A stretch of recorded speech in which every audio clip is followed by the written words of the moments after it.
Bonjour à toutes et à tous, bienvenue pour ce webinaire qui concerne la nouvelle procédure d'instruction des déclarations des accidents de travail et des maladies professionnelles qui est issue d'un décret qui vient de paraître au journal officiel, un décret du 23 avril 2019. Pour vous présenter ce webinaire, je m'appelle Nicolas Patarizé, je travaille à la direction développement de la société Heming et j'ai le plaisir de présenter ces nouvelles dispositions avec quelqu'un qui vous est peut-être déjà familier, c'est Maître Thomas Katz du cabinet Marvel Avocat. Bonjour Nicolas et ravi d'être avec toi aujourd'hui pour présenter le décret du 23 avril 2019 paru au journal officiel le 25 avril. Alors, on vous rappelle juste que vous avez la possibilité de poser des questions tout au long du webinaire par l'intermédiaire du chat. On y répondra dans la mesure du possible donc en fin de webinaire. On prévoit une présentation d'à peu près une demi-heure. Pour les questions les plus techniques ou si elles sont trop nombreuses, on vous rappellera bien évidemment derrière. Et puis, vous aurez la possibilité de revisionner ce webinaire sur le site d'Heming, heming.fr. Il sera mis en ligne dans quelques jours. Alors, pour commencer, il faut se poser la question de savoir pourquoi ce décret est paru aujourd'hui. En réalité, les dispositions qui concernent la procédure d'instruction des accidents de travail et des maladies professionnelles datent de 20 ans. C'est un décret de 1999 qui est venu proposer cette nouvelle procédure. Pourquoi une procédure d'instruction? Il faut juste que tout le monde se souvienne qu'à partir du moment où un salarié déclare un accident de travail ou une maladie professionnelle, il porte à la connaissance de la caisse primaire d'assurance maladie des éléments. Et le rôle de la caisse, c'est de décider si l'accident ou la maladie correspond bien à la définition de ce que c'est qu'un accident de travail ou une maladie professionnelle pour attribuer des droits en conséquence aux salariés. Vous savez aussi que l'employeur va, sur son taux de cotisation, supporter le coût de cet accident de travail ou cette maladie professionnelle. Donc, la décision qui est prise par la caisse primaire n'est pas neutre. Et pour cela, dès les années 99, le Code de la sécurité sociale a introduit un principe qu'on appelle le principe du contradictoire, qui fait que la caisse doit à la fois confronter les éléments en provenance du salarié et en provenance de l'employeur pour prendre la meilleure décision qui soit, la décision la plus juste. Qu'est-ce qui s'est passé depuis 20 ans? Il s'est passé que, surtout dans les années 2000, les caisses primaires n'étaient pas très bien organisées pour respecter elles-mêmes ce principe du contradictoire. Et puis les textes n'étaient pas suffisamment clairs. Et donc, il y a eu un énorme contentieux, un contentieux de masse pendant à peu près une quinzaine d'années, ce qui a conduit énormément de décisions de prise en charge des caisses en fait, à être déclarées inopposables aux employeurs. Depuis, les caisses primaires se sont largement réorganisées. Elles rendent des décisions qui sont bien plus qualitatives. Mais il était quand même temps de revoir le texte qui date de 20 ans. Alors, ce texte, justement, il a deux objectifs. D'abord, clarifier les droits et les obligations de chaque acteur, qu'on soit caisse primaire, salarié ou employeur. Et d'ailleurs, vous pouvez lire dans la partie, ce qu'on appelle la notice du décret, l'esprit du texte, on vous dit bien que le décret refond la procédure de reconnaissance des accidents de travail et des maladies professionnelles. Et puis, bien évidemment, il s'agit de renforcer le caractère contradictoire de la procédure pour permettre aux caisses primaires de rendre des décisions qui soient plus qualitatives et donc, bien évidemment, moins contestables. On est dans un mouvement aujourd'hui où les caisses primaires font en sorte de rendre des décisions qualitatives pour tarir le contentieux, ce qui est une bonne chose. Et vous voyez dans le décret, effectivement, qu'il est bien indiqué que ce décret renforce l'information des parties sur les différentes étapes de l'instruction, qu'il aménage une phase de consultation et d'enrichissement du dossier. Donc globalement, vous pourrez le constater, c'est un décret qui est bienvenu pour toutes les parties. Alors, peut-être que Thomas, tu peux nous parler du cadre sur ce décret. Quant à l'application de ce décret, alors c'est un décret qui sera applicable aux accidents du travail et aux maladies professionnelles déclarées à compter du 1er décembre 2019 et qui s'applique exclusivement au régime général. Alors dans ce cadre-là, nous avons retenu, on ne va pas lister tous les points que comporte ce décret, mais nous avons surtout ciblé les points essentiels que nous vous présenterons aujourd'hui. Le décret procède à une clarification bienvenue sur la computation des délais. Il offre également un cadre cohérent pour permettre aux chefs d'entreprise d'émettre des réserves, donc des réserves motivées. On verra la notion de réserve motivée. Il pose également de nouveaux délais pour permettre aux caisses primaires de rendre leurs décisions. Donc, on a un cadre général qui est beaucoup plus strict. Il encadre également l'envoi et le retour des questionnaires. Nous reviendrons sur ce point. Il comporte également une information précise des parties sur le déroulement de la procédure pour leur permettre de s'organiser. Il renforce la phase de consultation du dossier et d'émission d'observation. Et enfin, nous avons relevé également qu'il consacre la pratique des caisses quant à l'instruction des nouvelles lésions. Ok, alors on va commencer avec la clarification qu'on considère être bienvenue sur la nature des délais. Simplement, très rapidement, vous expliquer quelle est la situation actuellement. Si vous prenez les différents textes du Code de la sécurité sociale qui traitent de délais, parce que dès qu'il est question d'instruction, il est question de diligence à effectuer dans des délais, eh bien, on s'aperçoit que ces délais sont exprimés avec des terminologies différentes. On a la notion de jour qui apparaît, on peut aussi avoir la notion de mois, on a la notion de jour franc, et finalement, quand on se pose la question de savoir comment on calcule ces délais, on peut être confronté à des interrogations, puisque vous savez qu'il y a plusieurs notions de jour. Il y a la notion de jour calendaire en droit, la notion de jour ouvré, de jour ouvrable, de jour franc. Et finalement, cette diversité et ce manque de précision étaient source d'insécurité. Et donc, la première chose qu'ont fait les auteurs du décret, ça a été d'harmoniser et d'uniformiser l'expression des délais. Et c'est pourquoi aujourd'hui, et Thomas va nous en parler, les délais sont tous exprimés en jours francs. Alors, absolument. Alors, qu'est-ce qu'un jour franc? Alors, le décret procède absolument à une harmonisation complète, puisqu'on ne raisonne plus en termes de jour ouvrable ou jour ouvré, comme tu le rappelais, Nicolas, mais uniquement en termes de jour franc. Alors, pour décompter un délai en jour franc, il faut exclure le jour de l'événement, qui constitue le point de départ du délai, pour décompter chaque jour qui suit de 0 à 24 heures. Par exemple, si je reçois un courrier le 1er juin, le délai commence à courir le 2 juin. Si le dernier jour survient un samedi ou un dimanche, ou un jour férié, il est repoussé au premier jour ouvrable suivant. Donc, on le remarque, effectivement, le décompte en jours francs a le mérite de la clarté. Autre point, ce décompte en jours francs s'accompagne également d'une relative simplification des modes de communication pour la caisse, puisque la caisse adresse par tout moyen conférant date certaine à sa date de réception les éléments dont elle dispose à l'entreprise ainsi qu'à l'assuré. Ce qui fait référence à un envoi par courriel ou à un envoi par fax. Avec à chaque fois une difficulté à laquelle on va se heurter, la caisse se pose la question de savoir si la caisse primaire peut se constituer un titre à elle-même en produisant ses propres données, que ce soit par courrier électronique ou par télécopie. Donc là, il faudra tout de même être vigilant quant à la preuve de l'envoi des éléments transmis par la caisse primaire. Okay, merci beaucoup, Thomas. Donc, vous voyez, première chose, et on va la rencontrer donc pendant tout le webinaire, tous les jours, aujourd'hui, ce décompte en jours francs. Voilà, vous aurez ce slide, donc vous pourrez de toute façon revenir sur la définition. Alors, maintenant, on arrive dans le dur, dans l'essentiel du décret. On a intitulé ça effectivement un cadre cohérent pour permettre à l'employeur d'émettre des réserves. On va vous faire quelques rappels pour aller plus loin. Thomas, est-ce que tu peux nous expliquer à quoi ça sert d'émettre des réserves et que sont des réserves motivées? Alors, les réserves permettent à l'employeur de contraindre la caisse à instruire le dossier. Dès lors que l'employeur a des doutes sur la matérialité du fait accidentel, il va émettre des réserves, c'est-à-dire inciter par ce biais-là la caisse à mener une instruction. Alors, auparavant, dans le cadre de l'article 441.11 du Code de la sécurité sociale, parce qu'il faut peut-être rappeler le contexte avant de revenir pour voir ce qui a changé avec le décret, auparavant, sous le régime donc actuel de l'article 441.11 du Code de la sécurité sociale, l'employeur a la faculté d'émettre des réserves motivées, réserves qui portaient soit sur les circonstances de temps ou de lieu de l'accident, ou réserves également qui pouvaient porter sur une cause étrangère au travail. Donc, on a des cas concrets, par exemple, il peut y avoir des réserves motivées peuvent être liées au fait que l'assuré s'était soustrait au lien de subordination. Par exemple, on a un salarié qui répare son cyclomoteur sur le parking de l'entreprise pendant son temps, en dehors de son temps de travail, pendant son temps de pause.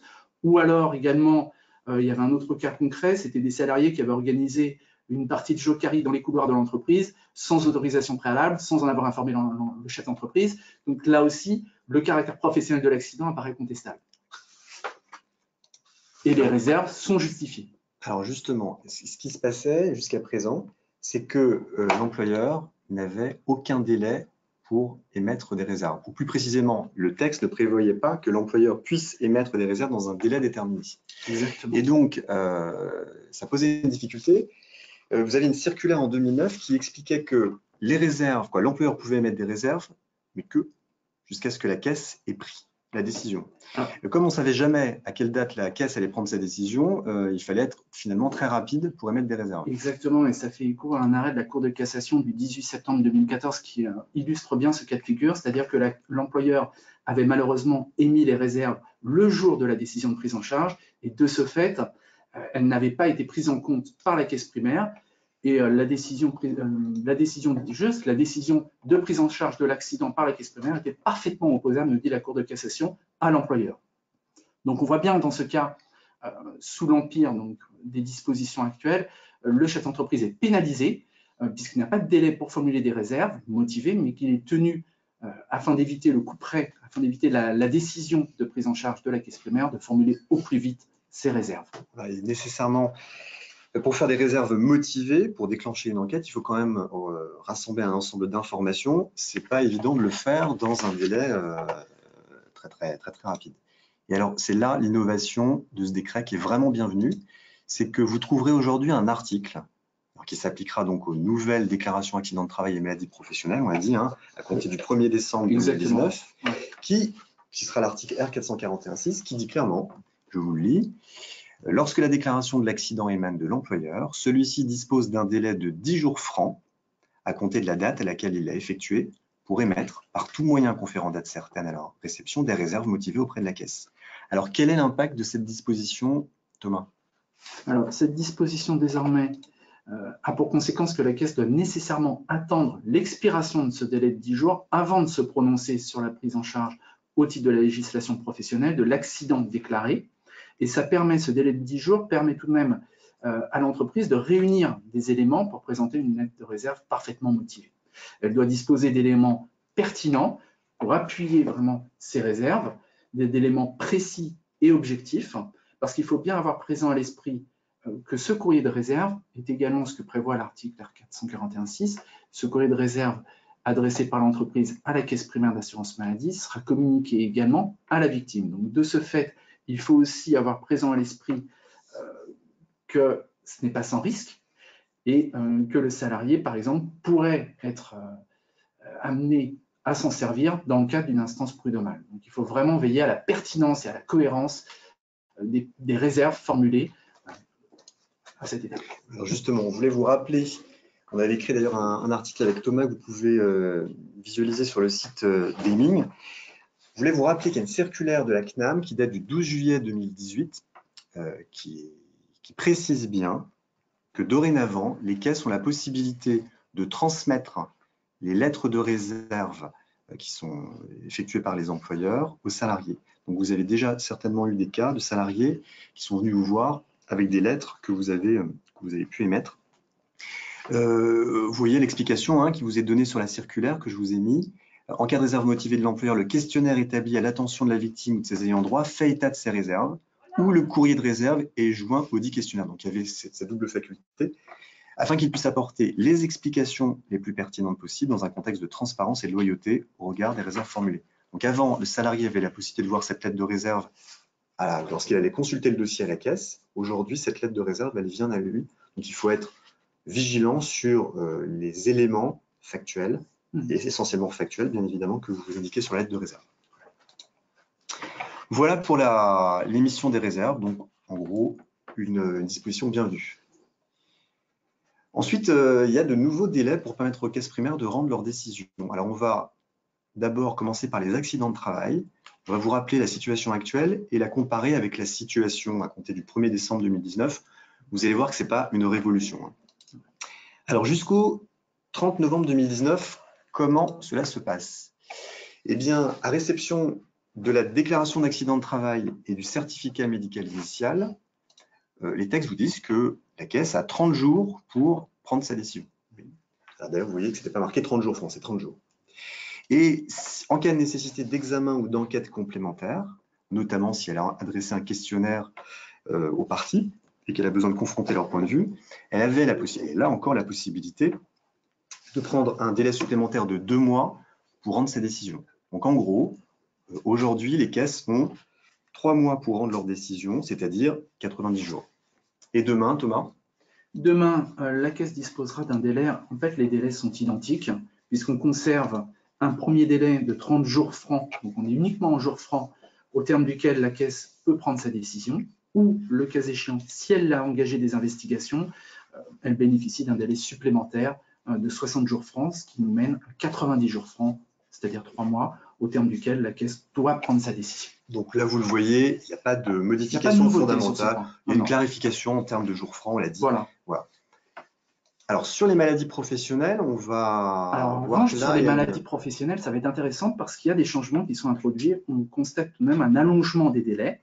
Alors, effectivement, jusqu'au 30 novembre 2019, à réception du certificat médical initial, de la déclaration de maladie professionnelle, et puis, lorsque c'est nécessaire, des résultats des examens médicaux complémentaires, la Caisse avait déjà un premier délai de 3 mois pour prendre sa décision. Vous savez qu'elle vous envoie un questionnaire, afin que vous puissiez expliquer quel est le poste de la personne, est-ce qu'elle est exposée au risque visé dans les tableaux de maladie professionnelle. Et en cas de nécessité d'examen complémentaire ou de saisine du C2RMP, et Thomas va revenir sur ce que c'est que le C2RMP, la Caisse avait 3 mois supplémentaires. Donc aujourd'hui, le délai d'une caisse pour instruire un dossier de maladie professionnelle est de 6 mois. Et demain? Alors demain, le délai en jours francs sera initialement de 120 jours francs à compter de la date de réception par la Caisse du certificat médical initial, de la déclaration de maladie professionnelle et des éventuels examens, résultats des examens médicaux complémentaires. À l'issue de ce délai de 120 jours francs, la Caisse peut, si nécessaire, saisir le C2RMP, c'est-à-dire le comité régional de reconnaissance des maladies professionnelles, et elle dispose alors d'un nouveau délai de 120 jours francs à compter de cette saisine pour statuer, ce qui nous amène à 240 jours francs. Donc finalement, là, la modification, elle concerne essentiellement les maladies professionnelles. On voit qu'il y a un allongement des délais, ce qui est bienvenu parce qu'en réalité, vous avez dû tous le constater, les caisses, surtout lorsqu'elles saisissent le C2RMP, et on va vous expliquer ce que c'est, ne respectaient pas le délai de 6 mois. Elles rendaient leur décision en général bien plus tard. Alors qu'est-ce que c'est que le C2RMP? À quoi ça sert? Alors, le C2RMP, le comité régional de reconnaissance des maladies professionnelles, la saisine à l'heure actuelle du C2RMP est prévue dans 2 cas de figure. Le premier cas de figure, c'est lorsque une ou plusieurs conditions visées au tableau des maladies professionnelles, dans un tableau de maladies professionnelles, font défaut. Et à ce moment-là, le caractère professionnel de la pathologie peut être reconnu si la maladie a été causée directement par le travail habituel de l'assuré. Alors, il faut bien rappeler que les maladies professionnelles, beaucoup de maladies professionnelles sont visées dans des tableaux de maladies professionnelles. Il y en a 98 qui comportent 3 rubriques. Une rubrique relative à la nature de la pathologie, une rubrique relative au délai de prise en charge, et enfin une 3e rubrique relative à l'exposition au risque, qui décrit de manière limitative ou non limitative, indicative, les tâches exposant le salarié au risque de la pathologie. Ça, c'est le premier cas de figure de saisine qui justifie la saisine du C2RMP. Une des 3 conditions visées dans ce tableau de maladies professionnelles, si on prend par exemple le tableau 57 des maladies professionnelles pour les affections par exemple relatives à l'épaule, admettons que le délai de prise en charge de 7 jours fasse défaut, la Caisse dans ce cas est tenue de saisir le C2RMP. Le deuxième cas de figure vise des pathologies qui ne figurent pas ab initio dans un tableau de maladies professionnelles. À ce moment-là, la pathologie, peut malgré tout être qualifiée de professionnelle au terme d'une expertise qui est effectuée par le C2RMP, qui est saisie par la Caisse primaire d'assurance maladie ou à l'initiative de l'assuré. Et à ce moment-là, il faut établir que la maladie a été essentiellement et directement causée par le travail habituel de l'assuré et qu'elle a entraîné soit son décès, soit un taux minimum d'incapacité permanente partielle de 25%. Et donc, ça concerne d'ailleurs essentiellement en ce moment les maladies psychiques. Alors ça, on retrouve beaucoup dans les maladies hors tableau. Effectivement, tu as raison de le souligner, Nicolas, les maladies psychiques, les risques psychosociaux. Ok, donc finalement, voilà, ce qu'il faut retenir, c'est une procédure qui va être un peu allongée pour les maladies professionnelles. Alors, en cas de non-respect par la caisse de ces délais, parce qu'on voit que les délais sont très présents dans ces nouvelles dispositions, quelles sanctions? Alors, on est frappé tout de même par le fait que le décret ne comporte aucune sanction. Les délais en tant que tels, à ce jour, ne sont assortis d'aucune. La méconnaissance des délais n'est assortie d'aucune sanction.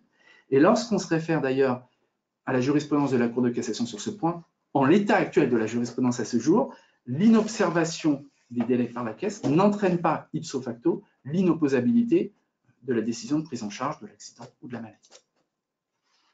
Donc, en réalité, ces délais, c'est la question qu'on se posait, est-ce qu'ils ne sont pas plus indicatifs que véritablement contraignants pour la caisse? C'est le risque. Si on prend les délais au sens strict du terme, on pourrait considérer qu'ils sont indicatifs. Néanmoins, ce qu'il faut bien prendre en compte, c'est que la procédure est très bien structurée. À chaque étape de la procédure correspond une diligence précise mise à la charge de la caisse. Et de ce fait, ce n'est pas tant le délai, le non-respect du délai qui pourrait être sanctionné, mais le non-respect de la diligence précise incombant à la caisse pourra, le cas échéant, entraîner une sanction en fonction de la gravité de la méconnaissance par la caisse de ses obligations. Si on a par exemple, s'il s'avère dans le cadre de cette nouvelle procédure que la caisse a omis d'aviser l'employeur du terme de la procédure d'instruction ou a omis de lui adresser l'aviser ou a omis de l'aviser de la possibilité qu'il avait de consulter le dossier, là encore, on pourra en tirer des conséquences et solliciter l'inopposabilité de la décision de prise en charge de l'accident ou de la maladie. Alors voilà sur ces nouveaux délais dont disposent les caisses pour rendre leur décision. Vous voyez que c'est pareil, il n'y a pas de bouleversement. Alors quelque chose de très intéressant concerne maintenant les questionnaires. Tous ces questionnaires que vous recevez soit dans le cadre de l'instruction d'un accident de travail, parce que des réserves ont été émises par exemple, soit dans le cadre des maladies professionnelles où ces questionnaires sont systématiques, puisqu'on vous demande des renseignements sur l'exposition au risque du salarié, de votre salarié, ces questionnaires n'étaient pas vraiment encadrés. Il n'y avait aucun délai, ni d'envoi, ni de retour des questionnaires. Eh bien, aujourd'hui, c'est chose faite, vous avez des délais qui s'expriment bien sûr en jours francs. Alors, je te laisse les indiquer. Bien sûr, la donne change avec le décret du 23 avril 2019, puisque l'envoi et le retour des décrets est désormais encadré. Pour les accidents du travail, le décret insère dans le Code de la sécurité sociale un article R441-8 qui prévoit que lorsque la caisse adresse un questionnaire au chef d'entreprise portant sur les circonstances ou la cause de l'accident, celui-ci dispose d'un délai de 20 jours francs à compter de sa date de réception pour retourner le questionnaire, donc le compléter dûment. Alors qu'aujourd'hui, en fait, il n'y avait aucun délai qui était prévu par les textes. Il n'y a aucun délai qui était prévu par les textes, et comme on l'a rappelé précédemment, ça pouvait poser problème lorsque l'employeur tardait un petit peu et que malheureusement, la caisse n'attendait pas et pouvait très bien passer outre et prendre sa décision. Nonobstant la pertinence des remarques que l'employeur aurait pu être amené à formuler. Et sur les maladies professionnelles? Alors, sur les maladies professionnelles, là, idem, pour les maladies professionnelles, le décret insère un nouvel article R461-9, lequel prévoit que le chef d'entreprise dispose d'un délai de 30 jours francs à compter de la réception du questionnaire pour le compléter et le retourner. Donc, à partir de, déjà aujourd'hui, mais à partir de demain, il faudra être super vigilant sur la réception de ce questionnaire et apporter les réponses. Absolument, c'est d'autant plus important que tant que la caisse n'a pas reçu le questionnaire, le retour du questionnaire, elle ne peut pas clôturer l'instruction ni rendre sa décision. Si elle rendait sa décision avant l'expiration du délai de 30 jours pour une maladie professionnelle impartie au chef d'entreprise pour répondre, pour retourner le questionnaire, bien évidemment, il y aurait là une attitude qui ferait grief à l'entreprise et dont il serait fondé à tirer argument pour solliciter l'inopposabilité de la décision de prise en charge de la pathologie à son égard. Ok, merci Thomas. Donc, de nouveaux délais pour envoyer les questionnaires et pour retourner les questionnaires, soyez vigilants. On vous donne plus de temps pour y répondre, comme vous pouvez constater, donc vous pouvez apporter des informations de qualité, mais en tout cas, il faudra être diligent pour que ces questionnaires arrivent bien au niveau des caisses, parce qu'ensuite, vous ne serez plus recevable à y répondre. Alors, autre chose d'intéressant, bon, ça figurait déjà dans la jurisprudence de la Cour de cassation, mais aujourd'hui, il y a une information précise qui doit être donnée aux parties sur le déroulement de la procédure pour leur permettre de s'organiser. Alors, il y a essentiellement 3 informations que les caisses devront donner aux employeurs. Elles ne sont pas toutes nouvelles, mais elles sont maintenant actées dans les textes. Je te laisse. Alors, d'une part, il est fixé tout d'abord une date limite qui est impartie à la caisse pour statuer sur le caractère professionnel de l'accident ou de la maladie. Alors, précisons bien que ces 3 informations doivent être communiquées par la caisse au chef d'entreprise. Ce sont les 3 temps forts de la nouvelle procédure. Donc, premier temps, la date limite impartie à la caisse pour statuer sur le caractère professionnel de l'accident ou de la maladie. Deuxième temps, les dates d'ouverture et de clôture de la période au cours de laquelle le dossier pourra être consulté avant que la décision ne soit rendue. Et troisième temps, les dates d'ouverture et de clôture de la période au cours de laquelle l'employeur pourra formuler des observations. Donc, on distingue bien 2 temps. D'une part, la période de consultation du dossier et d'autre part, la période d'émission d'observation. Ouais, parce que, comme je le rappelais en introduction, ce qui est vraiment important dans cette procédure, c'est son caractère contradictoire. Donc, toute la procédure est faite pour qu'un maximum d'informations transitent des parties vers la caisse et qu'une fois ces informations recueillies, la caisse, bien sûr, puisse se faire son idée de la pertinence de reconnaître ou pas l'accident ou la maladie, mais aussi que vous, employeur, mais également le salarié, puisse apporter tout complément d'information et donc formuler des observations. C'est vraiment super important d'aller consulter ces pièces pour voir ce qu'il y a dans le dossier, parce que vous n'avez pas tout en main, vous n'avez que ce que vous avez transmis, et aussi d'émettre des observations. Alors, bien sûr, cette question traditionnelle, quelles sanctions en cas de non-respect de toutes ces obligations? Est-ce qu'elles sont prévues par les textes? Alors, tout d'abord, premier point, le décret ne prévoit aucune sanction. Néanmoins, à défaut d'informations exhaustives par la caisse primaire d'assurance maladie à l'égard du chef d'entreprise, on peut considérer que dans ces conditions, l'entreprise serait fondée à solliciter l'inopposabilité à son égard de la décision de prise en charge de l'accident ou de la maladie.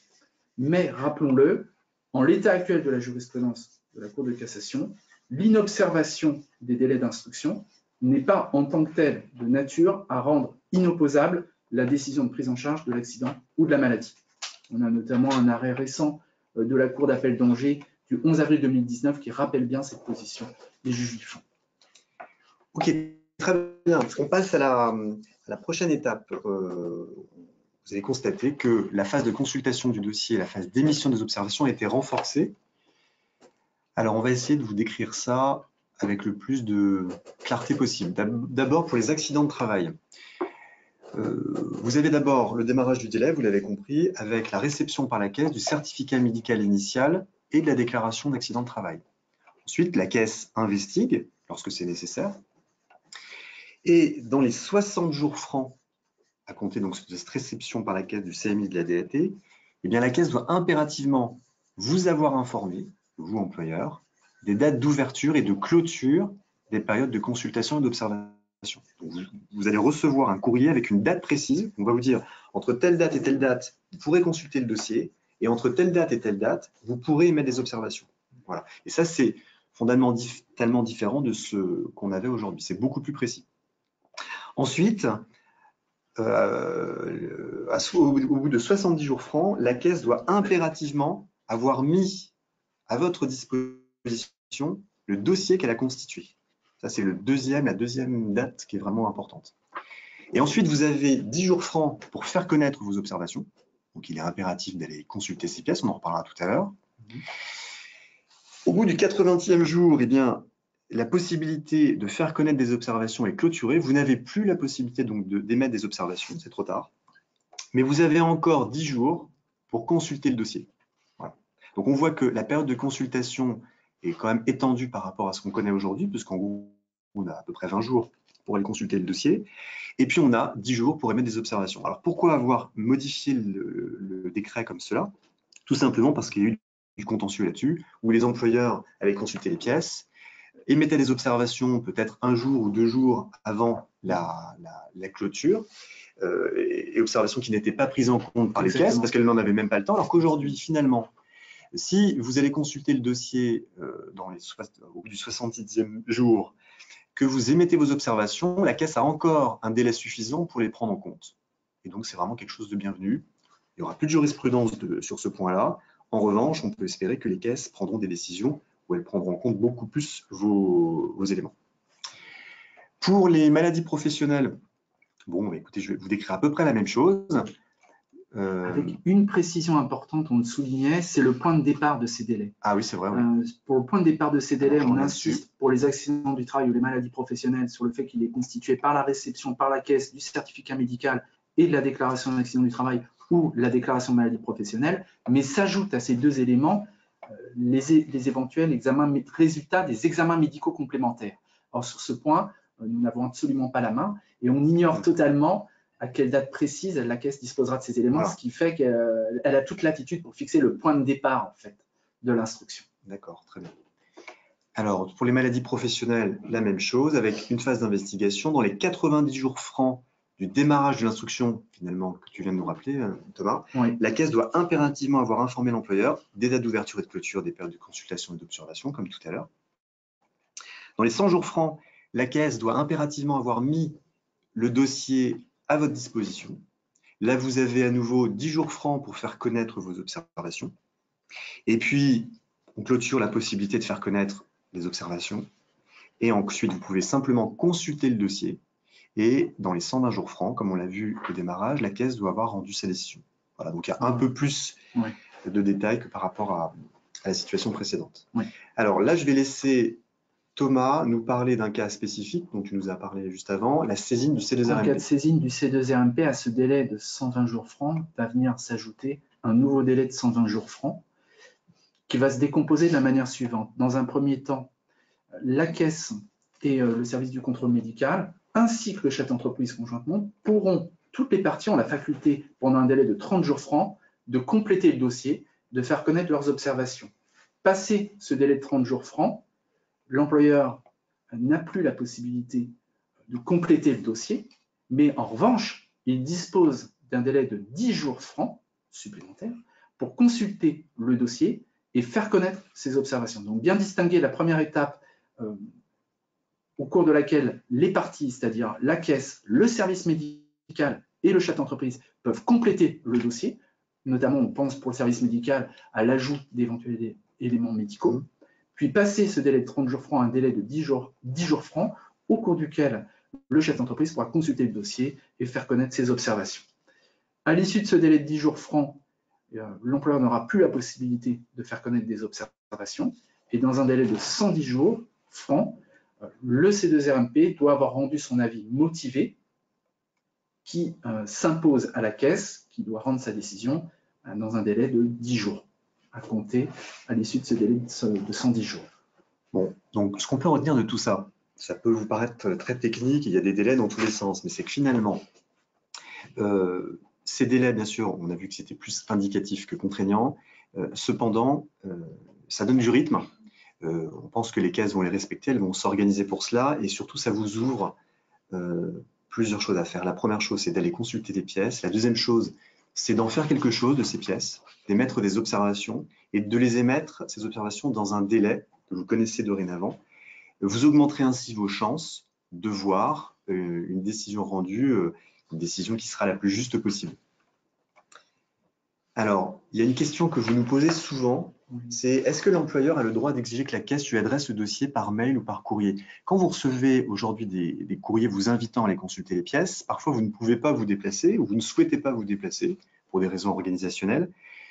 Alors, qu'est-ce qu'on peut en dire, Thomas? Est-ce que l'employeur peut exiger que la caisse lui adresse le dossier par mail ou par courrier plutôt que de se déplacer? Alors, à l'heure actuelle, la Cour de cassation a toujours répondu négativement à cette question en considérant que la caisse a seulement l'obligation d'informer l'employeur qu'il a la possibilité de venir consulter le dossier en se déplaçant dans ses locaux. Et d'ailleurs, j'avais là un arrêt intéressant sur la question de la consultation qui suscite un contentieux abondant. Un arrêt intéressant de la Cour d'appel d'Amiens, très récent, de mars 2019, qui faisait le point sur les modalités concrètes de consultation par le chef d'entreprise du dossier dans les locaux de la caisse, puisque la Cour d'appel rappelait bien que cette consultation n'est soumise à aucun formalisme particulier, qu'il est loisible à la caisse d'organiser les modalités de consultation du dossier qu'elle détermine librement, y compris une consultation sur place dans ses locaux ou par rendez-vous.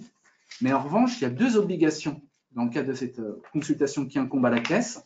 Mettre en œuvre, d'une part, tous les moyens nécessaires à l'établissement de la preuve que l'employeur a bien été informé et qu'il a été mis à même d'user de cette faculté, c'est-à-dire qu'il faut quand même qu'il ait des délais suffisants pour s'organiser, pour venir consulter le dossier. Et deuxième obligation incombant à la caisse, et là encore, on a un contentieux très abondant sur ce point, c'est rapporter la preuve que le contenu du dossier était bien conforme aux dispositions de l'article R441-13 du Code de la Sécurité sociale, puisque, je le rappelle, la caisse, dans le cadre de la consultation, pour que la consultation soit efficiente, ne soit pas privée de tout effet, encore faut-il que l'employeur ait à sa disposition un dossier complet, comportant notamment des certificats médicaux de prolongation. Et là, c'est ce qui faisait débat.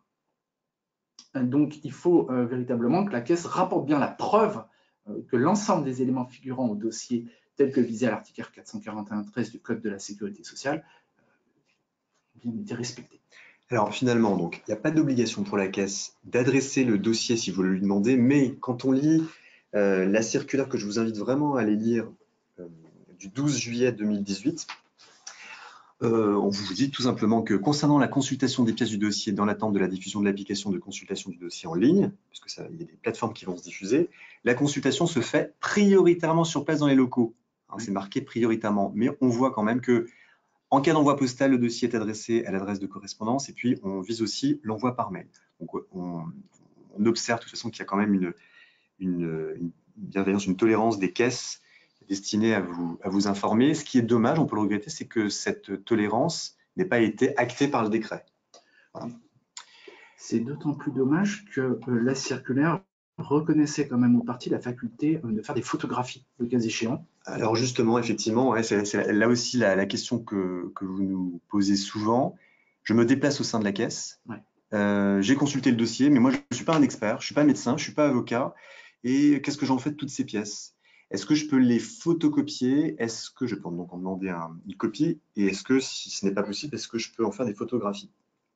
Soit je peux en faire des photocopies, et on m'accorde la faculté de faire des photocopies des pièces, effectivement, soit je peux faire des photographies.